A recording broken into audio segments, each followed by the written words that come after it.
भारत छोड़ो आंदोलन बेटा 9 अगस्त 1942। हालांकि 7 अगस्त को प्रस्ताव आया, 7 अगस्त को क्या आया, प्रस्ताव आ जाता है, क्या आता है, प्रस्ताव पास हो जाता है। और 8 अगस्त को ये क्या किया गया, एक नारा दिया गया, भारत छोड़ो आंदोलन के तहत ही करो या मरो का नारा दिया, करो या मरो का नारा दिया। ठीक है, अब बात आती है सर, इससे पहले क्या होता है, 12 मार्च 1930 में महात्मा गांधी ने दांडी से, कहां से, दांडी से नमक सत्याग्रह स्टार्ट किया था। क्या स्टार्ट किया था, नमक सत्याग्रह स्टार्ट किया, नमक सत्याग्रह स्टार्ट किया। और भैया ये यहां से चल पड़ते हैं 241 मील, यानी कि लगभग में 285 किलोमीटर के आसपास, 385 होगा, 385 किलोमीटर के आसपास हो जाता है। क्यों मैं ऐसे बोल रहा हूं, 241 मल्टीप्लाई 1.6 करके देख लेना, लगभग 385-384 किलोमीटर के आसपास आएगा। कि भैया अब ये चला, ये कहां के लिए, ये साबरमती आश्रम, ये साबरमती आश्रम से निकले थे। कहां से निकले थे, साबरमती आश्रम से। कहां से, साबरमती आश्रम से निकलते हैं, कहां के लिए, दांडी के लिए। और दांडी में भैया ये पहुंच जाते हैं 6 अप्रैल को, नमक बनाकर नमक कानून तोड़ते हैं और यहीं से अपना सविनय अवज्ञा आंदोलन स्टार्ट करते हैं, यहीं से अपना सविनय अवज्ञा आंदोलन स्टार्ट करते हैं। इस समय इनके सहयोगी कितने थे, कितने सहयोगी इनके साथ चले थे, तो आप कहेंगे इनके साथ सहयोगी चले थे 78।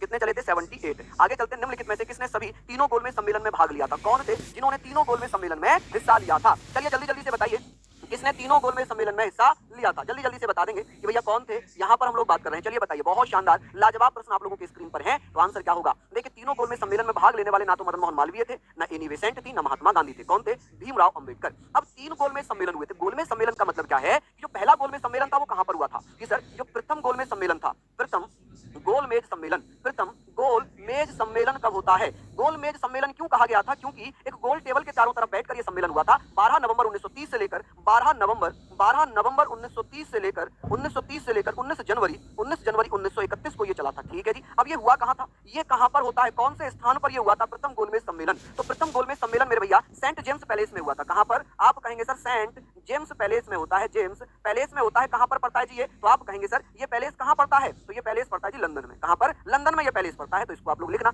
अब बात आती है कि सर इसका उद्घाटन किसने किया था, इसका उद्घाटन किसके द्वारा किया जाता है, तो आप कहेंगे सर ब्रिटिश पीएम थे रामसे मैकडोनाल्ड। क्या नाम था, रामसे या रेमजे मैकडोनाल्ड, आप कहेंगे सर रामसे मैकडोनाल्ड। आपसे पूछा जाएगा रामसे मैकडोनाल्ड, ठीक है जी, डोनाल्ड। यहां पर आप लोग लिख सकते हैं रामसे मैकडोनाल्ड के द्वारा इसका उद्घाटन किया गया था। इसमें कुल कितने प्रतिनिधि आए थे, कुल प्रतिनिधि की अगर बात की जाएगी कि सर इसमें कुल कितने प्रतिनिधि थे, तो 89 प्रतिनिधि इसमें शामिल हुए थे। ठीक है, तो दलितों की तरफ से, जिसने भारत की तरफ से या भारत में दलितों की तरफ से किसने हिस्सा लिया था, वो थे भीमराव अम्बेडकर। कौन थे, भीमराव अम्बेडकर साहब थे। ठीक है जी, भीमराव अम्बेडकर। अब बात होती है सेकंड गोलमेज सम्मेलन की, सेकंड गोलमेज सम्मेलन। तो हम कहेंगे सर सेकंड गोलमेज सम्मेलन ये कब हुआ है, ये गोलमेज सम्मेलन कब हुआ है, तो आप क्या कहेंगे सर, ये 7 सितंबर में स्टार्ट होता है, 7 सितंबर 1931 से लेकर ये कब तक चला था, तो 1 दिसंबर 1931 तक, 1 दिसंबर 1931 तक ये चला। अब ये कहां पर हुआ था, तो ये भी मेरे लाल कहां पर होता है, ये कहां पर हुआ था, तो उसी स्थान पर सेंट जेम्स पैलेस में। कहां पर, सेंट जेम्स पैलेस में, सेंट जेम्स पैलेस में ही लंदन में ये हुआ था। ठीक है जी, कहां पर होता है, लंदन में हो जाता है। चलिए इसमें कुल कितने प्रतिनिधियों ने भाग लिया था, तो इसमें 31 प्रतिनिधियों ने भाग लिया था। कितने प्रतिनिधियों ने भाग लिया था, दलितों की तरफ से कौन गए थे, तो भीमराव अंबेडकर गए थे। दलितों की तरफ से कौन गए थे, भीमराव अंबेडकर गए थे। तीसरा गोलमेज सम्मेलन कब होता है, थर्ड गोलमेज सम्मेलन कब होता है, तो आप कहेंगे कि सर तीसरा गोलमेज सम्मेलन कब हुआ था, 17 नवंबर 1932 में हुआ था।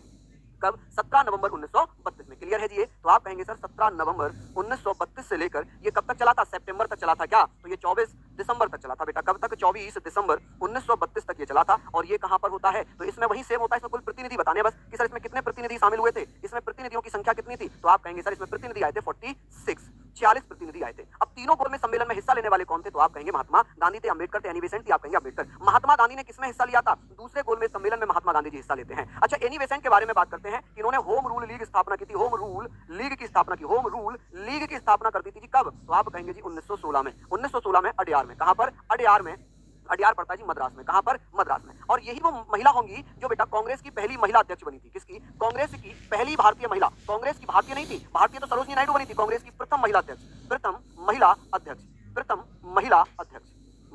अध्यक्ष। ठीक है जी, ये सारी चीजें आप लोग लिख लेना। क्या यहां तक आप लोग नोट डाउन करेंगे मेरे दोस्तों। चलिए आगे बात करते हैं।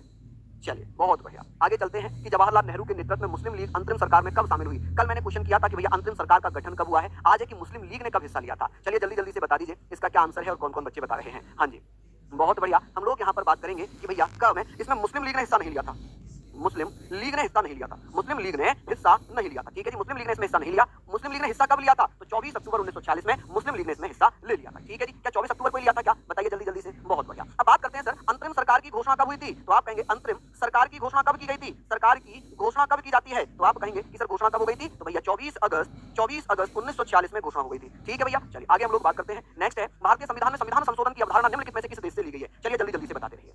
हाँ जी, बहुत बढ़िया, बहुत शानदार, बहुत बढ़िया। हाँ जी, बहुत शानदार, साउथ अफ्रीका से। बिल्कुल सही क्वेश्चन दिया है, बहुत बढ़िया। अब बात करेंगे संविधान के किस भाग में, संविधान के किस भाग में संविधान संशोधन की प्रक्रिया को शामिल किया गया है? भाग 20 में। और आर्टिकल्स की बात करते हैं, आर्टिकल 368, अनुच्छेद 368। ऑस्ट्रेलिया के संविधान से हमने क्या लिया है? आप कहेंगे सर समवर्ती सूची ली है। क्या लिया है? समवर्ती सूची, समवर्ती सूची हमने ली है। और यहाँ से हमने प्रस्तावना की भाषा ली है। किसकी? प्रस्तावना की भाषा, प्रस्तावना की भाषा हमने ली है। ठीक है जी, चलिए अब बात करते हैं कनाडा से। हमने सशक्त केंद्र कहाँ से लिया है? आप कहेंगे सर सशक्त केंद्र हमने कहाँ से लिया है? तो आप कहेंगे सर सशक्त केंद्र हमने कहाँ से लिया है? तो आप कहेंगे कनाडा से। ठीक है, कनाडा से। और हमने क्या लिया है? राज्यपाल का पद, राज्यपाल, राज्यपाल पद। ठीक है, राज्यपाल की नियुक्ति केंद्र की सिफारिश पर। जर्मनी के संविधान से हमने क्या लिया है? आपातकालीन व्यवस्था, आपातकालीन व्यवस्था, आपातकालीन व्यवस्था हमने कहां से ली है? जर्मनी के संविधान से। अगर पूछ लिया जाता कि सर प्रस्तावना का विचार हमने कहां से लिया है? प्रस्तावना का विचार हमने कहां से लिया है? तो आप क्या बताएंगे? जल्दी से कमेंट करके बताएं कि सर हमने प्रस्तावना का विचार किस देश से लिया है? तो आप कहेंगे सर ये हमने कहां से लिया है? ये हमने लिया है मेरे दोस्त कहां से? यूएसए से, अमेरिका के संविधान से। कहां से? अमेरिका के संविधान से। नॉर्मल क्वेश्चन है, आंसर आप दे रहे हैं। आगे चलते हैं। लिखा है भारत के राष्ट्रीय चिन्ह को किस दिन अपनाया गया था? राष्ट्रीय चिन्ह की बात होगी तो आप लोग क्या बताएंगे? चलिए जल्दी जल्दी से बताइए। बहुत बढ़िया, बहुत शानदार। हम जानते हैं कि हमारा राष्ट्रीय चिन्ह क्या है। पहले तो राष्ट्रीय चिन्ह बता दीजिए। हाँ जी, राष्ट्रीय चिन्ह बता दीजिए। हाँ जी, बहुत बढ़िया।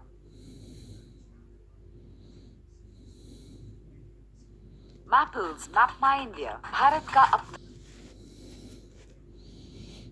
सर क्वेश्चन नंबर 5 का ए ऑप्शन दिया है, पहला ही प्रश्न। अरे मेरे लाल, क्वेश्चन नंबर 5 यहाँ पर क्या है? मुस्लिम लीग कब शामिल हुई है? क्वेश्चन पहले आप समझो पूरा। मुस्लिम लीग कब शामिल हुई है? गठन कब हुआ है अंतरिम सरकार का? तो मैंने बताया 2 सितंबर 1946 में। घोषणा कब हुई है? ठीक है, मुस्लिम लीग ने कब हिस्सा लिया है? तो क्वेश्चन पूरा तो पढ़ लिया करो बालक। चलिए अब हम लोग यहाँ पर बात कर रहे हैं। अब हम लोग यहाँ पर बात करेंगे कि सर 26 जनवरी 1950, 26 जनवरी 1950 में अशोक स्तंभ से, अशोक स्तंभ से अशोक ललाट लिया गया है। अशोक स्तंभ क्या है? तो आप कहेंगे राष्ट्रीय चिन्ह है। अशोक स्तंभ में शेरों की संख्या कितनी है? तो आप कहेंगे जो मूल स्तंभ है ना, इसमें 4 सिंह हैं। कितने सिंह हैं? 4 सिंह, सिंह मतलब शेर है। 4 सिंह हैं इसमें। कितने सिंह हैं? 4 सिंह हैं। इसके नीचे क्या लिखा हुआ है? मुंडको उपनिषद से सत्यमेव जयते। इसमें नीचे क्या लिखा हुआ है? सत्यमेव जयते, सत्यमेव जयते। ठीक है जी, सत्यमेव जयते। हमेशा सत्य की विजय होती है, सत्यमेव जयते। ये कहां से लिया गया है? मुंडको उपनिषद से। मुंडको आप कह सकते हैं कहां से बेटा? मुंडको उपनिषद से लिया गया है। तो ये चीजें भी आप लोग लिख लेना, मुंडको उपनिषद से इसको लिया गया है। ठीक है जी, चलिए आगे चलते हैं। नेक्स्ट प्रस्तावना को संविधान की राजनीतिक कुंडली के रूप में किसने वर्णित किया था? चलिए जल्दी जल्दी से बताइए। कौन मेरे बच्चे बताएंगे इसका क्या आंसर है? कि भैया ये बताएं प्रस्तावना के बारे में जब मैं बात करूंगा कि प्रस्तावना का प्रस्तावना जो प्रस्तावना है, ये प्रस्तावना उद्देश्य प्रस्ताव के रूप में किसने पेश की थी? उद्देश्य प्रस्ताव के रूप में किसने पेश की थी? तो आप बताना उद्देश्य प्रस्ताव के रूप में किसने पेश की थी? तो पंडित जवाहरलाल नेहरू ने पेश की थी। पहले आंसर बात कर लेते हैं। तो आप कहेंगे के एम मुंशी ने कहा था। अच्छा, प्रस्ताव कब पेश किया गया था? 13 दिसंबर 1946 में पेश किया गया था। इसे सर्वसम्मति से स्वीकार संविधान सभा ने किया था। किसने? संविधान सभा ने स्वीकार किया था। कब स्वीकार किया? तो 22 जनवरी 1900 आप कहेंगे सर 22 जनवरी 1947 में इसे स्वीकार किया गया। अच्छा, इसे बेटा अंगीकृत कब किया गया प्रस्तावना के रूप में? इसको अंगीकृत कब कर लिया गया? तो 26 नवंबर 1949 में अंगीकृत कर लिया जाता है। ठीक है जी, चलिए अब बात करेंगे सर प्रस्तावना के बारे में। कुछ कथन मैंने पहले भी बताए होंगे कि प्रस्तावना को लेकर कि भैया प्रस्तावना को संविधान की आत्मा किसने कहा था? कमेंट करके बताएं संविधान की आत्मा किसने कहा है? जल्दी से बताएंगे, रट गई होंगी चीजें। आत्मा, तो आप कहेंगे सर ठाकुरदास भार्गव, ठाकुरदास भार्गव, ठाकुरदास भार्गव ने भार्गव, तो आप बताना ठाकुरदास भार्गव द्वारा संविधान की आत्मा कहा। प्रस्तावना को विचारों की जानने की कुंजी, ठीक है, किसने कहा था? के एम मुंशी ने कहा था। किसने कहा था? के एम मुंशी ने कहा था। ठीक है, संविधान का परिचय पत्र किसने कहा था? संविधान का परिचय पत्र किसने कहा? जल्दी जल्दी से बताओ। अरे अनोखी विशेषता तो डीपीएसपी है बालक, हैं कहां पे कहां रिलेट कर रहे हो आप लोग? चलो नेक्स्ट है, लिखा हुआ निम्नलिखित में से, निम्नलिखित संविधान, भारत के संविधान का निम्नलिखित में से कौन सा अनुच्छेद मौलिक अधिकारों के संदर्भ में राज्य को परिभाषित करता है? बताइए कौन सा परिभाषित करता है? जल्दी जल्दी से बता देंगे। बहुत बढ़िया, शानदार। आगे हम लोग पढ़ रहे हैं कि क्वेश्चन को मैं एक्सप्लेन कर, इसकी मेरे लाल आप कहेंगे सर लोक नियोजन की समानता, सरकारी नौकरी, लोक नियोजन की समानता, सभी लोगों को बराबरी का अधिकार मिलेगा सरकारी नौकरी में। इसमें क्या लिखा है? गिरफ्तारी से संरक्षण, गिरफ्तारी से संरक्षण। ठीक है जी, किससे? गिरफ्तारी से संरक्षण। क्या है बेटा? गिरफ्तारी से संरक्षण है। चलिए आगे बात करते हैं। इसमें लिखा हुआ है राज्य शब्द को परिभाषित किया गया है।